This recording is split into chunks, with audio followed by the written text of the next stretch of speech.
నమస్కారం సాక్ష్యం న్యూస్ కి స్వాగతం. హెడ్లైన్ చూద్దాం.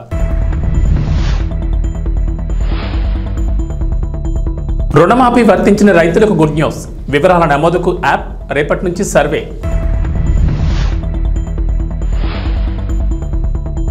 విజయవాడలో ఎంపాస్ కలకలం. డిఎంఎన్హెచ్ఓ క్లారిటీ, జీజీహెచ్లో ప్రత్యేకంగా వార్డుల ఏర్పాటు.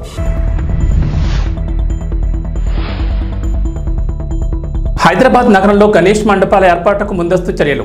నగర సిపి శ్రీనివాసరెడ్డి వెల్లడి.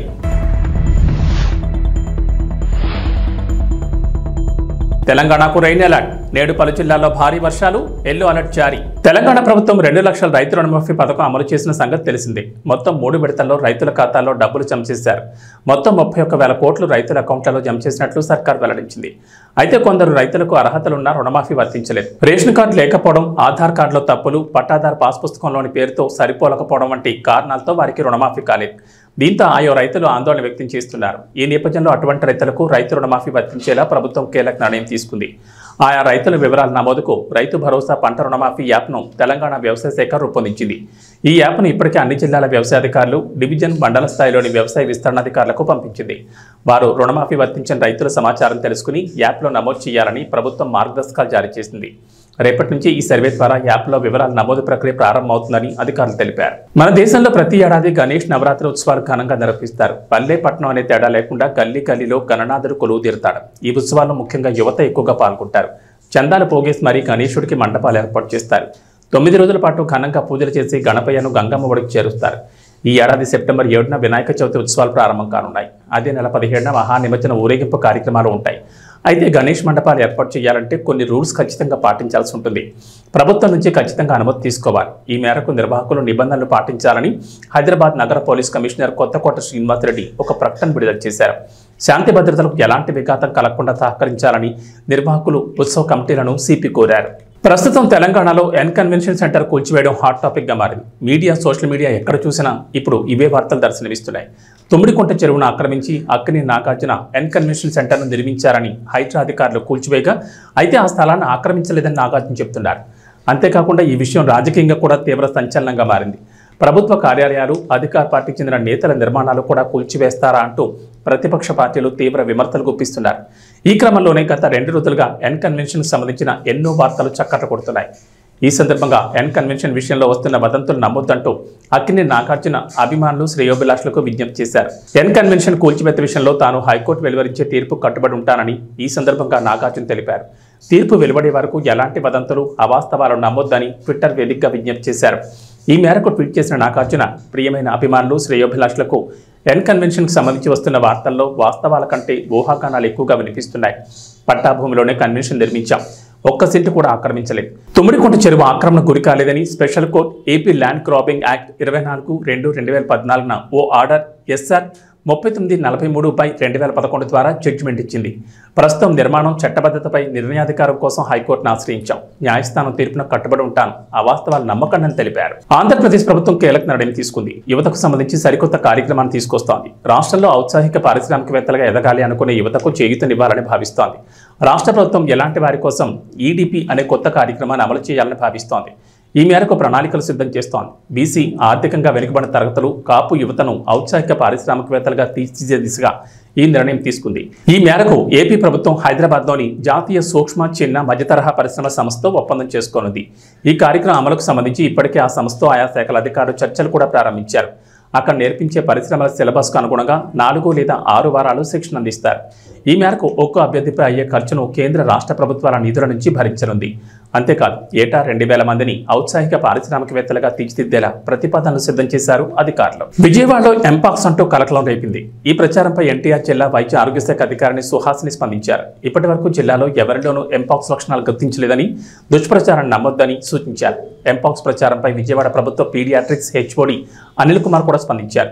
ఎవరికి అలాంటి లక్షణాలు లేవన్నారు. అయితే దుబాయ్ నుంచి వచ్చిన కుటుంబంలో ఓ చిన్నారికి ఎంపాక్స్ లక్షణాలు ఉన్నాయని సోషల్ మీడియాలో ప్రచారం జరుగుతోంది. దీంతో ఎన్టీఆర్ జిల్లా DMNHO క్లారిటీ ఇచ్చారు. మరోవైపు మంకీపాక్స్ వార్తలతో అధికారులు అప్రమత్తమయ్యారు.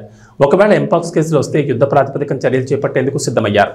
ఈ మేరకు విజయవాడ కొత్త ప్రభుత్వ ఆసుపత్రిలో 6 పడకలు, అత్యాధునిక వైద్య పరికరాలతో ప్రత్యేకంగా వార్డు ఏర్పాటు చేశారు వైద్య ఆరోగ్య శాఖ అధికారులు. ఆరోగ్య శాఖ ఉన్నతాధికారుల ఆదేశాలతో సూపర్ స్పెషాలిటీ బ్లాక్లో వార్డును ఏర్పాటు చేసినట్లు ఆసుపత్రి సూపరింటెండెంట్ డాక్టర్ వెంకటేష్ తెలిపారు. అలాగే ఎంపాక్స్ మీద వచ్చే వదంతులను ప్రజలు నమ్మొద్దని, ఒకవేళ ఆ వ్యాధి వ్యాప్తి చెందితే తగిన చర్యలు తీసుకునేందుకు అన్ని విధాలుగా సిద్ధంగా ఉన్నామని ఆయన చెప్పారు. జనగామ జిల్లా దేవరుప్పల మండల కేంద్రంలోని బోనాల పండుగ వేడుకలను గ్రామస్తులు ఘనంగా నిర్వహించారు. ఈ సందర్భంగా యువత, మహిళలు గ్రామాల్లో బోనాలతో ఊరేగింపుగా బయలుదేరారు. డప్పు నృత్యాలతో మహిళలు పెద్ద ఎత్తున బోనాలతో గ్రామాల్లో తిరిగి అమ్మవార్లకు పూజలు నిర్వహించారు. పిల్ల పాపలను చల్లగా చూడాలని, పాడి పంటలు సమృద్ధిగా పండాలని అమ్మవారికి బోనం సమర్పించి మొక్కులు చెల్లించుకున్నారు.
ముఖ్యమంత్రి రేవంత్ రెడ్డి తమ్ముడు తిరుపతి రెడ్డి కొడంగల్లో షాడో ఎమ్మెల్యేగా చలామణి అవుతున్నారని కొడంగల్ నియోజకవర్గానికి చెందిన రైతులు ఆరోపించారు. పచ్చని మా పంట పొలాల్లో ఫార్మా కంపెనీలు స్థాపించాలనే ప్రభుత్వం నిర్ణయాన్ని కొడంగల్ నియోజకవర్గ రైతులు వ్యతిరేకించారు.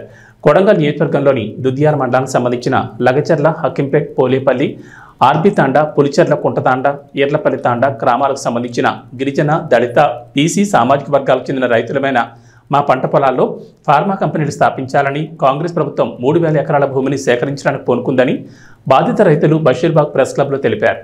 వారసత్వంగా వచ్చిన భూములు మాలో కొందరు కొనుక్కున్న భూములు, అదేవిధంగా గత ప్రభుత్వాలు పేదలకు కేటాయించిన అసైన్డ్ భూములు ఇందులో ఉన్నాయన్నారు. ఇందులో దేన్ని కూడా మేము వదులుకోవడానికి సిద్ధంగా లేమని, మా ప్రాంతంలో చక్కటి వ్యవసాయం జరుగుతుందని పేర్కొన్నారు. ఇలా సంవత్సరం మొత్తం పంటలు పండే మా భూములను ప్రభుత్వం మా నుంచి భూమి తీసుకున్నట్లయితే రేపొద్దున పరిసర ప్రాంతాల్లో నీరు, గాలి, భూమి అన్నీ కలుషితమైపోతాయని ఆందోళన వ్యక్తం చేశారు. తద్వారా మా నివాస ప్రాంతాలను కూడా అక్కడి నుంచి మార్చాల్సిన పరిస్థితులు ఏర్పడతాయన్నారు. ప్రభుత్వానికి, మీడియా మిత్రులకు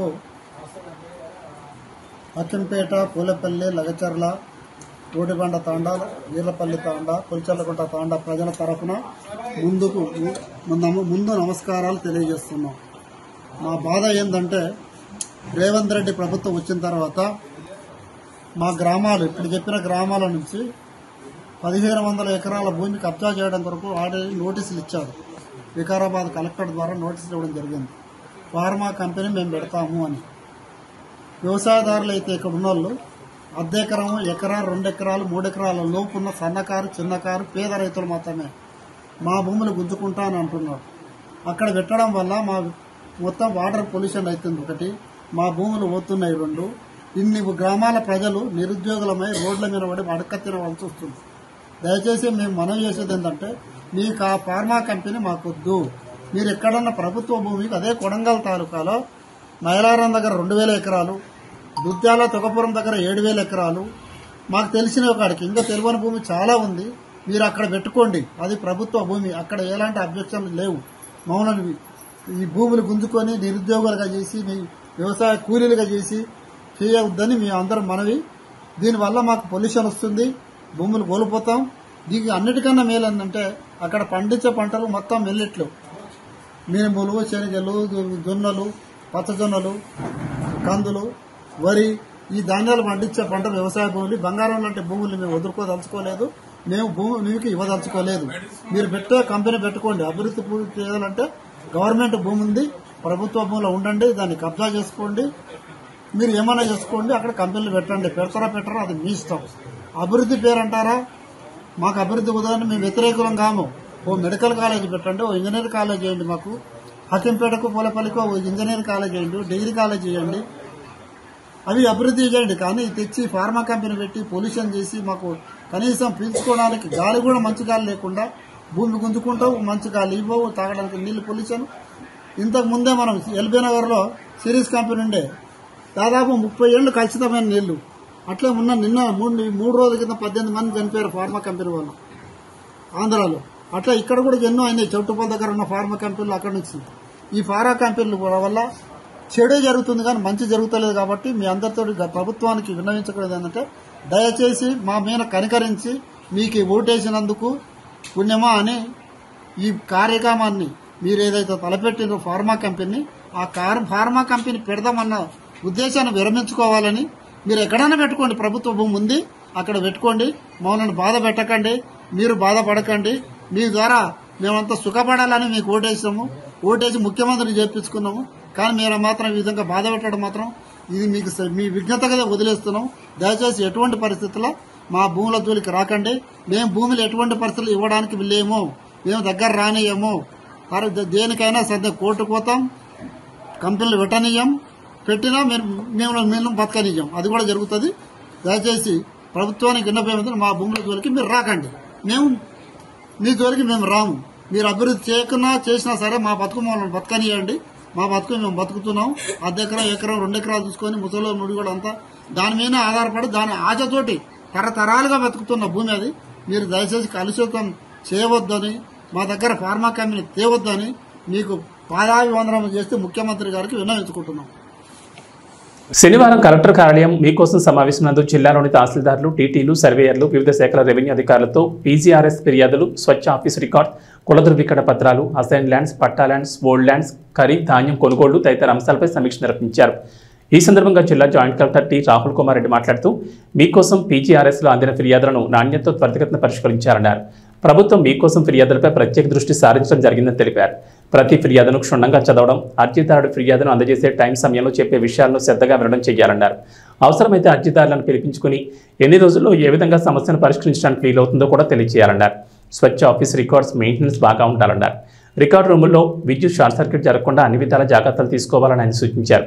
ఇప్పటికే జారీ చేసిన కుల ధృవీకరణ పత్రాలకు సంబంధించి క్షేత్రస్థాయిలో మచ్చుకు కొన్ని పరిశీలించి పూర్తి రికార్డులను సిద్ధం చేసి ఈ నెల 28 లోపుగా సమర్పించారన్నారు. ఏదైనా మార్పులు చేర్పులు ఉంటే సవరణకు జాబితాను పంపాలన్నారు. అసైన్ ల్యాండ్స్, డి నమూనా పట్టా ల్యాండ్స్, ఫ్రీ హోల్డ్ ల్యాండ్స్ గురించి చర్చించారు. జిల్లాలో ప్రభుత్వ భూములను మండలాల వారీగా గుర్తించి నివేదిక సిద్ధం చేయాలని ఆదేశించారు. ఈ సమావేశంలో జిల్లా రెవెన్యూ అధికారి J Udaya Bhaskarrao, KRRC special deputy collector మరియు Tadepalligudem in charge RDO B Sivanarayana Reddy, Narsapuram RDO M Achyut Ambarish, collectorate land superintendent CH Ravikumar, మండల తహసీల్దార్లు, డీటీలు, సర్వేయర్లు, civil supply, land and registration అధికారులు తదితరులు పాల్గొన్నారు. ఇక్కడ ఏమైనా ఇంక్లూడ్ చేయకుండా ఇంకా ఏమైనా ఉంటే కూడా అది మీ ఆర్ఎస్ఆర్లో ఉంటే అది మీ దృష్టిలో తెలియాలి. ఈ విఆర్ఓస్ ఎవరు మీకు చెప్పుకున్నాం అంటే అది మీకు తప్పవుతుంది. మరి ఎట్టి పరిస్థితుల్లో మీరు ఆర్ఎస్ఆర్ వెరిఫై చేసి 22 వెరిఫై చేసి తెలిసిపోతుంది. మ్యాక్సిమం కూడా ఆర్ఎస్ఆర్ ఉన్నవి ఇప్పటికీ 22లో పెట్టుంటారు. 2 days back many minority communities have come and requested for burial grounds కానీ కమ్యూనిటీ హాల్స్కి కానీ ల్యాండ్ లేదని చెప్పేస్తాం డైరెక్ట్గా. అలా కాకుండా అసలు ముందు మన దగ్గర ఉన్న గవర్నమెంట్ ల్యాండ్ ఎంత ఉంది అనేది ప్రతి తహసీల్దార్కి తెలిసి ఉండాలి. మన జిల్లాలో ఇంత ఉందని చెప్పి మనం చెప్పగలగాలి.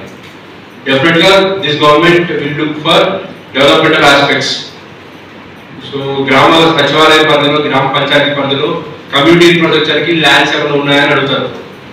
Are for communal purposes like minority burial grounds కానీ కమ్యూనిటీ హాల్స్కి అడుగుతారు ఖచ్చితంగా.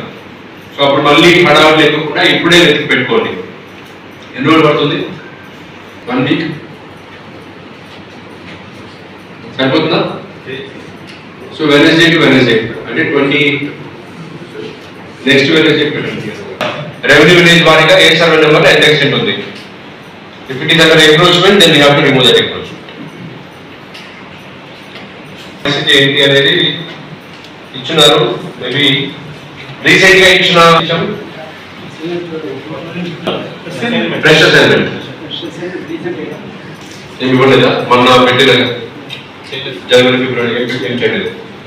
ఎనివే చేయడానికి లేదు. మీరు ఫైల్స్ కూడా ఏమి పంపించండి దానికి సంబంధించి. 596 ప్రకారం మనకు వచ్చిందే తక్కువ. విజయ్ దేవరకొండ తన సినిమాల ఫలితాల గురించి నిర్మోహమాటంగా చెప్పేస్తుంటాడు. ఫ్లాప్ అయితే ఫ్లాప్ అని, హిట్ అయితే హిట్ అని చెప్పేస్తుంటాడు. డియర్ కామ్రేడ్ సినిమా మిశ్రమ ఫలితం వచ్చినప్పుడు ఒప్పుకున్నాడు. కానీ డియర్ కామ్రేడ్ మంచి చిత్రమే, కానీ తేడా కొట్టిందని, సెకండ్ హాఫ్ని ఇంకాస్త బెటర్గా తీసుంటే బాగుండేది అన్నట్లుగా చెప్పుకొచ్చాడు. డియర్ కామ్రేడ్ మీద వచ్చిన కన్స్ట్రక్టివ్ క్రిటిసిజంను విజయ్ తీసుకున్నాడు. లైగర్ ప్రమోషన్స్లో విజయ్ కాస్త హద్దులు దాటాడు.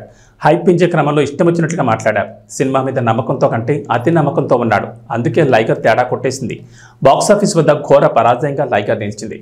మామూలుగా అయితే అర్జున్ రెడ్డి సెంటిమెంట్ రిపీట్ అవుతుందని అంతా అనుకున్నారు. ఆగస్టు 25న అర్జున్ రెడ్డి వచ్చి బ్లాక్ బస్టర్ హిట్ అయింది. అదే తేదీన లైగర్ వస్తుంది కాబట్టి అది కూడా బ్లాక్ బస్టర్ అవుతుందని అనుకున్నారు. కానీ తేడా కొట్టేసింది. అర్జున్ రెడ్డి వచ్చి 7 ఏళ్ళు అవుతుందని విజయ్ దేవరకొండ ట్వీట్ వేశాడు. ఫుల్ వర్షన్ను 10th యానివర్సరీకి రిలీజ్ చేద్దామని సందీప్ రెడ్డి వంగాను ట్యాగ్ చేశాడు. సరే చేద్దామంటూ విజయ్కి సందీప్ రెడ్డి రిప్లై ఇచ్చాడు. ఇలా అర్జున్ రెడ్డి మీద అయితే విజయ్ ట్వీట్ చేశాడు. కానీ లైగర్ అనే సినిమా ఒకటి వచ్చిందనే విషయాన్ని విజయ్ మర్చిపోయినట్లుగా కనిపిస్తోంది. ఇక వాతావరణ విషయానికి వస్తే తెలంగాణలో గత కొన్ని రోజులుగా భారీ వర్షాలు కురుస్తున్నాయి. ఎడతెరిపి లేకుండా కురుస్తున్న వర్షాలతో రాష్ట్రంలోని చెరువులు, జలాశయాలు, ప్రాజెక్టులు జలకళను సంతరించుకున్నాయి. అయితే ఇప్పట్లో రాష్ట్రాన్ని వీడేలా కనిపించడం లేదు. తెలంగాణలో నేడు కూడా వర్షాలు కురుస్తాయని హైదరాబాద్ వాతావరణ శాఖ అధికారులు వెల్లడించారు. పలు జిల్లాల్లో భారీ వర్షాలకు ఛాన్స్ ఉందన్నారు. ఉపరితల ద్రోణి, యాక్టివ్గా ఉన్న నైరుతి రుతుపవనాల కారణంగా రాష్ట్రంలో వర్షాలు కురుస్తాయని చెప్పారు. నేటి నుంచి 5 రోజుల పాటు రాష్ట్రంలో వర్షాలకు ఛాన్స్ ఉందని అన్నారు. నేడు నిజామాబాద్, నిర్మల్, భద్రాద్రి కొత్తగూడెం, వికారాబాద్, ఆదిలాబాద్, కొమరంభీం, ఆసిఫాబాద్, మంచిర్యాల, ఖమ్మం, సంగారెడ్డి, వనపర్తి, జోగులాంబ, గద్వాల, నారాయణపేట జిల్లాలో భారీ వర్షాలకు ఛాన్స్ ఉందని చెప్పారు. ఈ మేరకు ఆయా జిల్లాలకు ఎల్లో అలర్ట్ జారీ చేశారు. ఇక మిగిలిన జిల్లాలో ఓ మోస్తారు నుంచి తేలికపాటి వర్షాలు కురవచ్చని వాతావరణ శాఖ అధికారులు అంచనా వేస్తున్నారు. ఇక మంగళవారం మంచిర్యాల, కొమరంభీం, ఆసిఫాబాద్, ఆదిలాబాద్, కరీంనగర్, వరంగల్, హనుమకొండ, నిర్మల్, పెద్దపల్లి, భూపాలపల్లి, ఖమ్మం, సిద్దిపేట, భువనగిరి, వికారాబాద్, ములుగు, కొత్తగూడెం, సంగారెడ్డి, కామారెడ్డి, మెదక్ జిల్లాల్లో వర్షాలు కురిసే అవకాశం ఉందని వాతావరణ శాఖ వెల్లడించింది. ఏబీ బులెటిన్ విశేషం. నమస్కారం.